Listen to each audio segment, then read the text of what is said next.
Beta Bequin. This name passes among knowledgeable individuals while other people survive through their ignorance.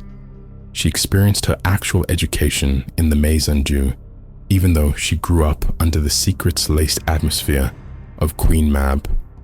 A large establishment beneath deception exists as an ultra-secret training campus that focuses on training students to be resilient instead of just living. There, she learned to adopt various personas smoothly, just as one would put on and off a garment. Her instructors showed her to kill without hesitation and taught her to control her unique power, which creates an endless void round her. But who built the Maze Undue? Who made the choice to mold her into a higher form than human nature allowed? And why did they choose her? Beta Bequin exists beyond being a simple piece on a regicide board, since she emerges from a game whose boards stretch beyond the materium. But what happens when the pawn begins to question its masters? So, who is Beta? You truly wish to learn about Beta Bequin? Very well. But beware, the story she tells does not follow a simple path. The play commences, like many tragedies, through the foundation of a lie. Official documents indicate that Beta emerged from marshland territories located south of Queen Mab, a city that predates any human recollection. At her young age, she suffered the loss of her mother. An unknown person discovered her in the marshes before delivering her to Scolum Orbis, which was established west of Queen Mab. Hidden suspicions circulated about things that appeared unnatural in her makeup from the start. Can you elaborate what you mean when you say something is not correct? Teachers and other students sensed that Beta had unique differences they could not understand. People kept their distance from her, as if her presence made them uncomfortable, without knowing why it happened. She felt something strange about her lack of presence, yet she could not understand it as she developed. She was what we call a pariah, a blank, a being utterly devoid of a soul. And no one at the orphanage recognized the absence of her soul? Oh, they noticed. But what could they do? She was just a child. Her 12th birthday marked an important day for her life. That's when everything changed. Beta was transferred away from Scolum Orbis to an organization hidden by Queen Mab's shadow, named Maze Undue. The Maze Undue? What is that? A training ground for anything but noble purposes. The institution operated as an Inquisition training base for exceptional students, including Beta. But that was another lie. Students with talent are recruited by the Cognitae to be shaped in the Maze Undue facilities into tools. At the Maze Undue, she was trained for secretive operations, weapons handling, and learned to disguise her pariah gift. The Cognitae prepared her to become a secret ops agent? Not just an agent, a chameleon. She gained skills in adopting different personas to penetrate Queen Mab organizations. The Cognitae did not perform this training with goodwill intentions. They wanted to transform Beta into their weapon for future use. Beta's controlled world ended as Inquisitor Gideon Ravenor staged an offensive against the Maze Undue. She lived through the attack by leaving for Queen Mab together with Judica Saul, another Cognitae agent. She escaped into hiding from one of the mightiest Inquisitors the Imperium could send. Why would Ravenor focus his attention on that particular individual? Beta is unique compared to regular Cognitae personnel. Each pariah the Cognitae trained worked as either an assassination weapon or a targeted threat. She continuously changed her identity to Laurel Rayside and Padua Prate, which made it hard for Ravenor's retinue to find her. She entered a slippery path when she got entangled with Balthus Blackwoods and Constant Shadrake. making her delve deeper into the darkest secrets of Queen Mab. What prevented Beta from leaving the city? No person escapes the power of Queen Mab. The city preserves people it regards as important. Under training, Beta learned to outlive challenges rather than surrender to danger. She thought she could beat Ravener and other pursuers by outwitting them. Did she? For a time. But then came the experiments. Adeptus Ministorum officers found and imprisoned Beta while putting her through tests involving Enuncia, a forbidden language too powerful for others to tolerate. The majority of individuals who try uttering this language perish in its powerful destructive effects, except Beta.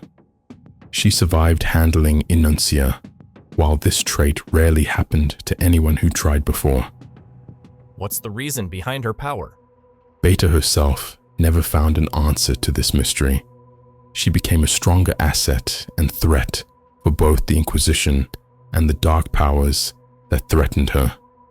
The demons sensed her unique abilities and tried to take advantage of her for their malicious goals. Why did Beta hold such a central position among all these events? As an essential figure to two Inquisitors' conflict, she stationed herself between Ravener and Eisenhorn. She possessed the unique ability to disrupt psychic powers, and she received specialized training to turn her nullification into a weapon. Avoiding contact with others is the norm for most blanks, but Beta could stay undetected thanks to her control over her blankness. She alone could use Enuncia without causing injuries. So she was like a weapon? A weapon unlike any other. According to Eisenhorn, she was an instrument to expose the secrets of the King in Yellow and Queen Mab.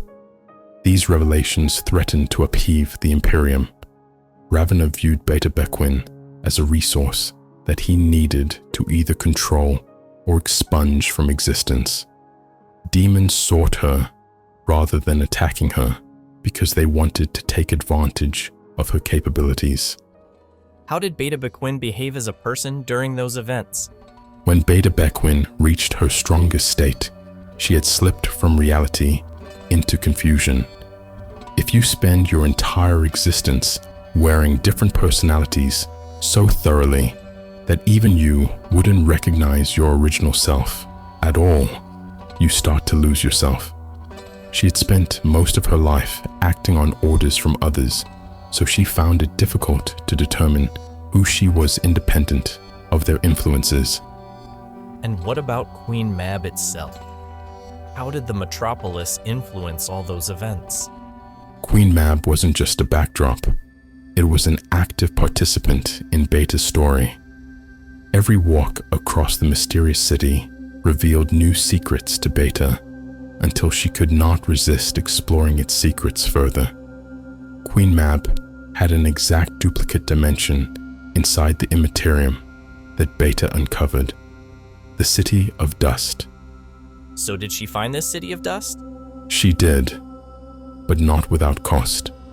Queen Mab manifests through a parallel world called the City of Dust, which exists alongside the actual city.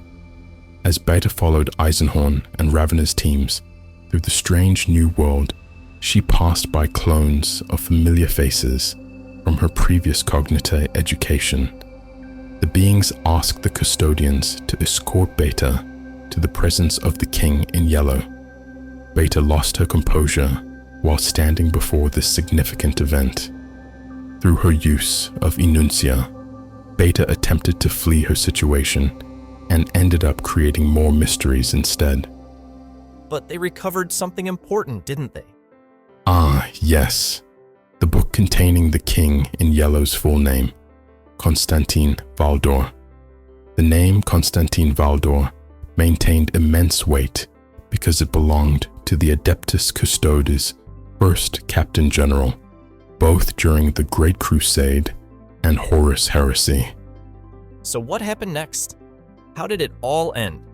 When you're caught between forces as powerful as the Inquisition and the Immaterium, your world doesn't just crack, it shatters. Beta had discovered the King in Yellow's identity, information that could shake the Imperium to its core. Everyone wanted her. Eisenhorn, Ravener, Custodians, Demons, and the Cogniti, watching from the shadows. What did Beta do? For the first time in her life, she tried to take control of her own destiny. Her attempt at self-assertion failed because being molded by others had become her default response for such a long time. In a desperate bid to escape them all, Beta used Enuncia again. Unfortunately, Beta failed this time when she tried her Enuncia powers. What happened? When Beta spoke Enuncia's forbidden words, she didn't fully understand what she was unleashing. The power Beta unleashed ripped through its surroundings, feathering all living creatures along the way. Eisenhorn's retinue was scattered. Ravener's forces were thrown into disarray. Even the demons recoiled from the chaos she unleashed. Did she survive? She survived, but at a cost. The power of Enuncia left scars, not just on those around her, but on Beta herself. After this incident, she transformed into an entity she did not recognize, both physically and spiritually. So what happened to her after all that? Peace is a luxury few can afford in this galaxy. After the events in Queen Mab and the City of Dust, Beta realized that neither Eisenhorn nor Ravener could offer her what she needed: freedom. Throughout her life, various powers shaped her, including the Cogniti organization, the Inquisition officials, and Chaos forces. She chose to pursue her own destiny instead of evading those who tried to dictate her life. And what about Eisenhorn and Ravener? Did they let her go? Eisenhorn never stopped searching for her, not because he wanted to control her, but because he believed she was key to something far greater than either of them could comprehend. Ravener's pursuit was less forgiving. To him, Beta remained a threat that needed to be neutralized. So is this how it ends? With Beta just vanishing? Not into obscurity, into legend. Beta Bequin's story isn't over, it's simply paused. She lives as an unseen ghost in both realities, proving that in a cosmos ruled by power, one person can resist her predetermined journey.